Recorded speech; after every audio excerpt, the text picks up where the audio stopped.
Hey, what is up, everyone? It's Rich. All right, welcome to the video. I am going to be inking an Ed Bennis Catwoman commission today. I've been sitting on this thing for far too long, and I had just like a tiny bit of commissions that I needed to finish, and I hate having them around, and so I'm just trying to clear the deck on anything that I owe, and you know, it's like I had two commissions from this guy, and I've known him for many, many years, and yeah, it's just one of those things where I have so little free time, and I just happen to have today and tomorrow slightly open. It was kind of unexpected, and maybe Monday.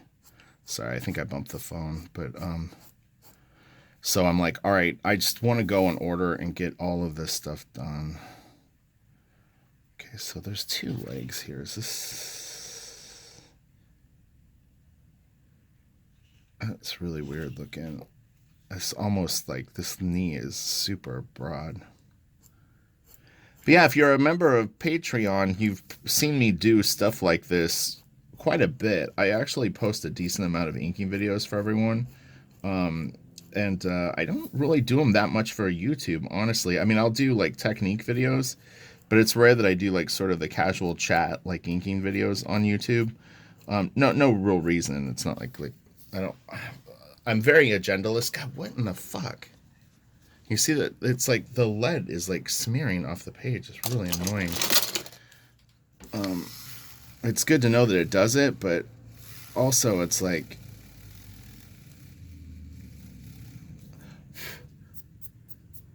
I don't know where the smears come from. It must be coming from that. Yeah, this thing's gonna be kind of a pain in the ass, I think, in terms of like I don't even know what kind of paper this is. It's smooth, and it's probably from some sort of pad, but it's super smudgy, which is I don't like that at all.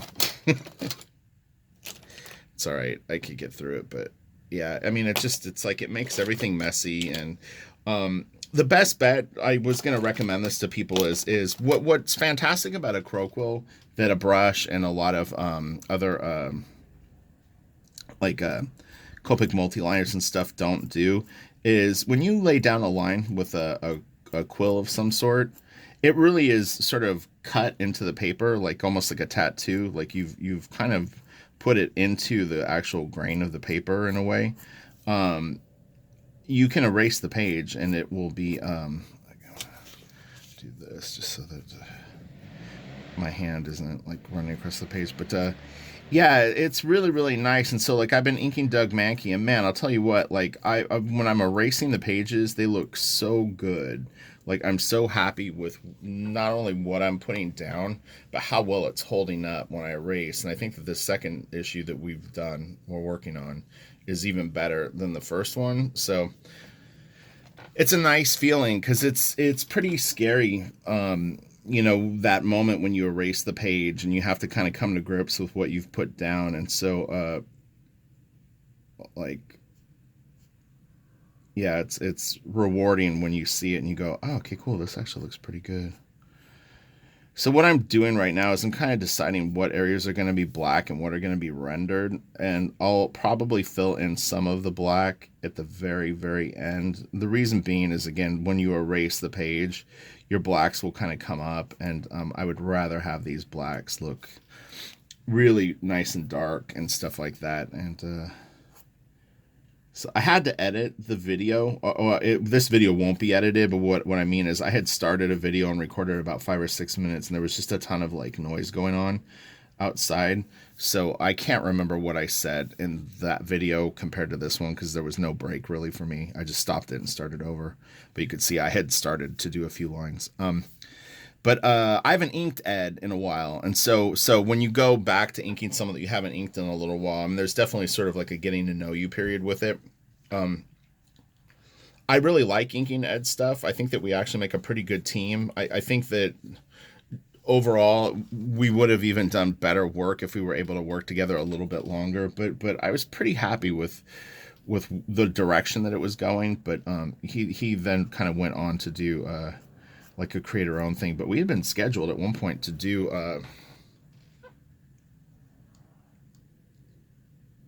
sorry, like five or like five issues of, I think, Deathstroke. But yeah, it fell apart really fast. Like I don't even think we got through 12 pages and he was already like leaving it. So it's kind of a bummer. But you know, it's just the way that stuff goes.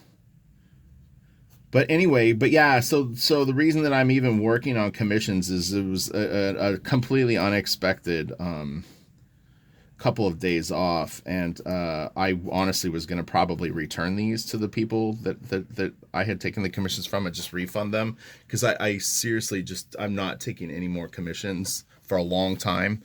And so I refunded a couple of people, and I had these, and I was gonna just probably return them at Comic Con, because they generally see this guy at Comic Con, and just be like, "Here's your money. I'm gonna pass."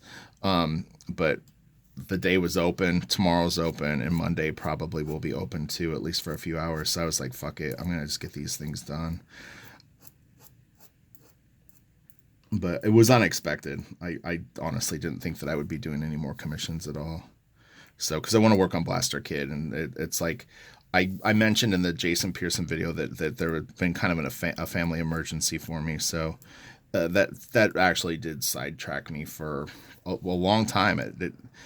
I I think it was the beginning of July, maybe a week into July, that like kind of like things sort of changed for me for a little bit. So it was one of those things. But I'm not going to get into it in this video. It was nothing to do directly with me. Like, I'm fine. So, but yeah, so everything's going really good, generally speaking. I'm super, super inspired. I've been having a lot of fun. It's kind of taking a break a little bit from like sort of social media. I posted a couple of times today on Instagram because I'm going through just a ton of stuff. Not even just my stuff. I posted comps because I was curious about what other professionals do with the comps that they get.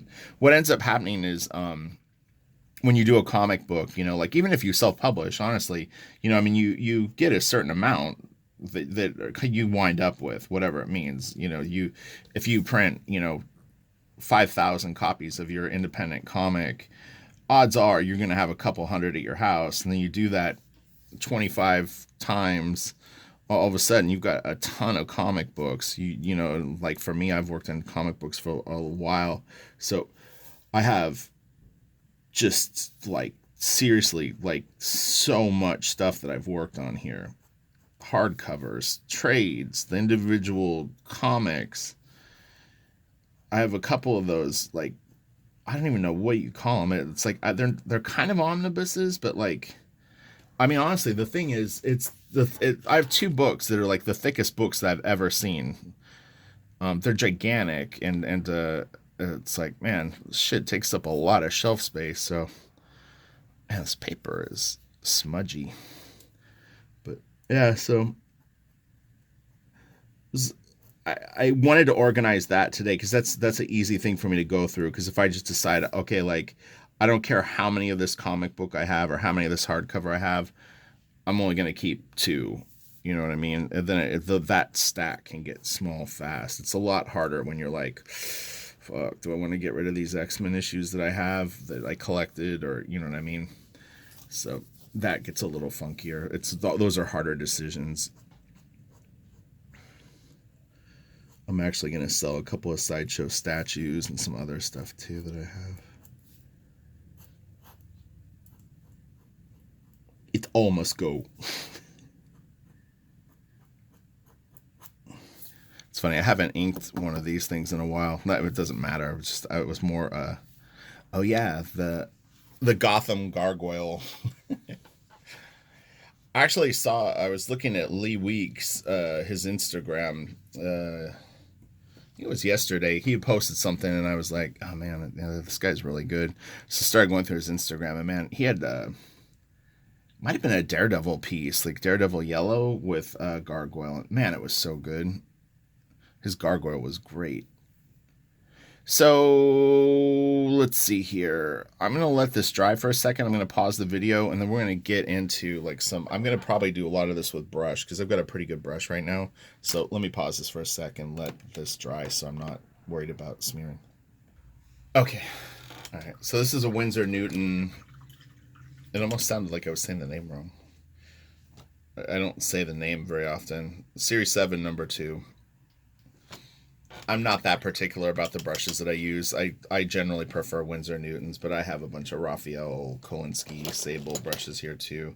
But I personally have just always had better success with the Winsor Newtons in terms of like quality. People will disagree. It's fine. Use whatever brush you want. And that's what I say. Do it. Do you. All right, so am I in frame? Yeah. Hopefully my face isn't in frame. I work really close to the board. I always kind of have, so I lean in and will like just sort of like I'm like on it. Um, but yeah, Ed's got so much really just kind of minuscule. I need to really it's there's a level of trickiness to this only because he drew this piece smaller, and so because he drew it smaller, the rendering is pretty fine compared to like if you were doing a splash page, you'd actually kind of cut loose a little more. So I got to kind of calibrate my brain to have a certain touch today, so that these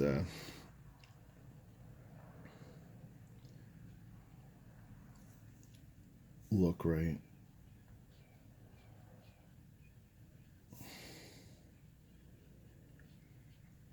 But I'm always thinking form with this stuff. I like if you follow me on Patreon, you know the score and what I'm all about. I'm all about form. And so it goes so far past just inking now for me. I'm really just drawing all the time. So even though I'm drawing with a brush, I'm not thinking about technique. I'm not thinking about a lot of the stuff that I think people sort of assume an inker is. It's like I'm like living every little thing. So it took a long time to get to this point though. It's like, I've done a lot of work, I've done a lot of studying, and I've worked really hard on my own art. And so all of that just it's all gelling. And yeah, it's a pretty powerful combination, but it was a lot of work. Honestly would not recommend to someone to go the route that I went, but I'm happy with the result. It just took a lot longer because I went completely back, and it's like when you go that far back to the basics and stay there, it's hard. It's a big sacrifice. And it's like there's faster ways to get results. So I wouldn't honestly recommend being whatever you want to call it, like a grinder. But you know, I made it. Oh man.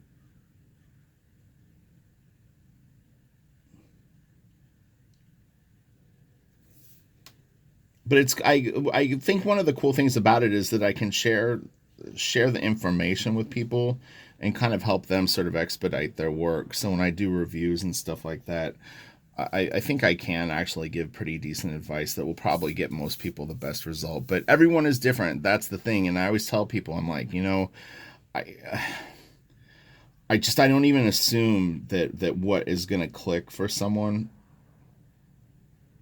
is going to be what clicked for me or what clicked for this person or that person. You just don't know. So try to give people options, and you know what I mean. This is honestly the what I would recommend for people that want to work on their inking or their penciling, whatever they want to do. If you're not seeing results after a couple of months, then you should probably mix it up, honestly. And I would always recommend finishing pieces. I think that's really important. And shoot, I was gonna say one other thing. Oh, but don't be impatient. That's the thing is give yourself that few months and don't be judgmental up to that point, like go like I'm going to draw for 3 months this way, this is how I'm going to approach it. I'm going to use this, I'm going to use this tool, I'm going to draw it in Clip Studio, I'm going to, like I'm going to do 3 pages of samples of this, or I'm going to create my own comic book. And if in 3 months you haven't done jack shit, or the results are average at best, or you don't feel that you're like hitting your notes the way that you want, I would try to mix it up a little bit. At least incorporate like one new thing into the formula and then see how that works. Just don't get stuck.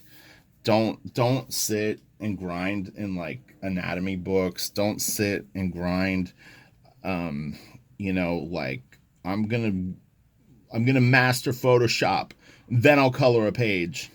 But not until then. I have to know everything in Photoshop. Stuff like that can be really, really problematic. So,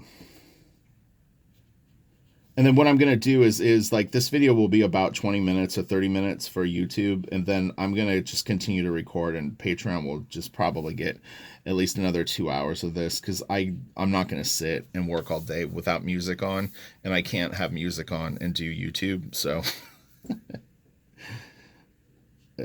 it's like I'm not gonna do a 6 hour video for YouTube of this. It just would be too much. But anyway, I mean, you can see what I'm doing. I'm going in and I'm basically just sculpting anatomy.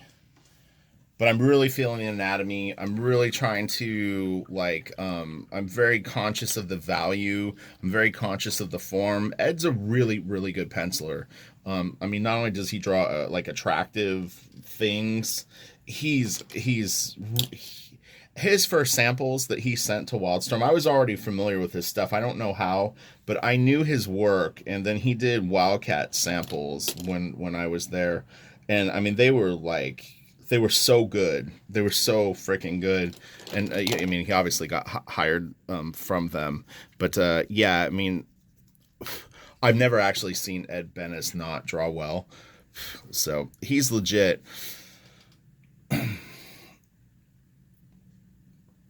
His new book is interesting. It looks like Red Sonja and Red Monica to me.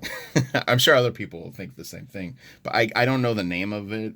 But yeah, I don't remember if he did it on Indiegogo or Kickstarter. All right, so really, again, these lines need to be just whisper thin. That's a thing. Whisper. The camera shoots everything darker. I'm just going to let you know that. So I try to set the brightness a little bit brighter on this video, but I can't really tell until I kick it in, like on my computer, if it actually did it or not. But anyway, if the lines look heavy or muddy, they're not. They're really, really thin. And there's, you can use thinner brushes. I've never found that thinner brushes necessarily make thinner lines. It's a weird thing. One of the best brushes that I ever had for super thin lines was a 4. It's like a size 4, which is actually 2 bigger than this brush. But man, it could get thin lines. So, and for me, I have a comfortable angle. I can go both ways, but generally speaking, this way, curving away from me, is a little funkier, but you can always rotate the page this way. But sometimes to capture the line that you want is a little trickier at a certain angle, depending on you should try to get good at starting thin and ending thin, because if you do that, you're putting down a very equally like weighted line. Do you see those? So what I'm doing is I'm coming in light, I'm hitting it harder, and then I'm going out light. Bringing home everyone. We're all gonna make it back. So, yeah. Oh, I love rendering. It's so fun.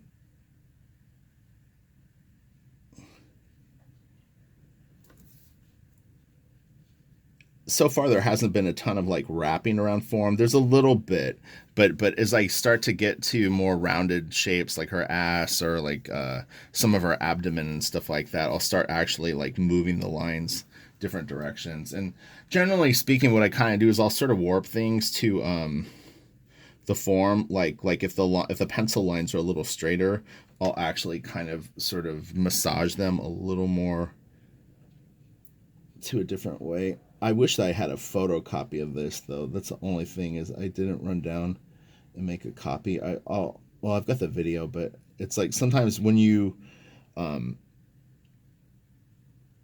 you render stuff and there's multiple like hatches, it's definitely helpful to have like a pencil copy so that you can see what the original lines, like what they did. Man, this is gonna look really nice. This is gonna be a feathery thing. Super feather. So what are we at time wise? 20 minutes. All right, I'll go 5 more. But yeah, I'm actually gonna snap a photo of it as soon as I'm done with this video. A few, so I can make sure that I see the rendering. Actually, oh, so much fun. Yeah, it's interesting. Like I'm a big fan of really simple art and stuff that doesn't have a lot of like unnecessary detail on it. But when you work with someone who's really good at putting in detail, it's actually a lot of fun, and you just kind of know working on stuff like that it's just going to take as long as it takes. I know that that's always like a question that you'll get, is like, how long did that take? And it's like, the best scenario is you don't care, you know. I mean, there's always a deadline, but like, I look at it like this: like if I'm working on really good art, and it's gonna take a long time to do a double page spread, it's just pedal to the metal detail, and it's drawn really nice, you know. I'm not gonna rush it for a deadline. I mean, at that point I would just rather give away a page or two, and I rarely do have to do that, but most people get it.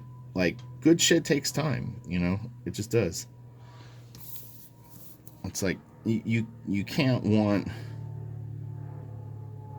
you know, like it's like you can't have your cake and eat it too. It's like you can't want this like insane level of detail and rendering and all this like kick-ass shit and then expect to like be able to have someone knock it out in like 5 hours.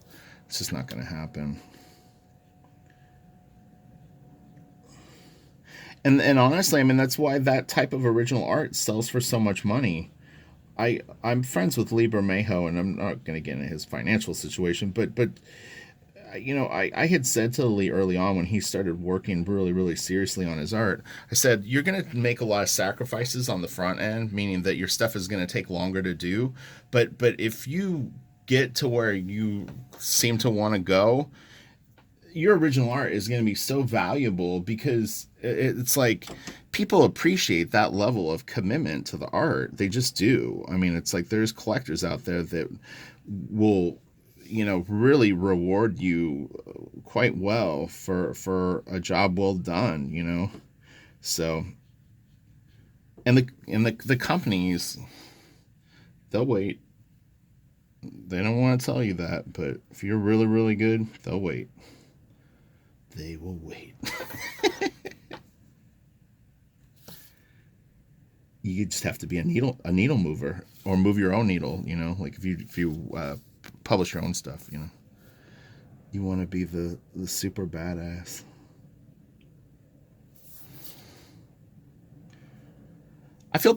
Honestly feel pretty lucky that I came up and I was around sort of the people that I was, um, because I had some good role models early on for that. Alex Garner in particular, I think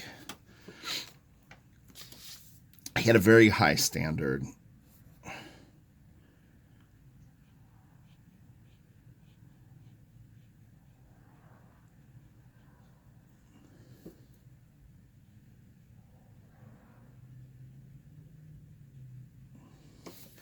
I'm going to do is I'm bringing these lines back around.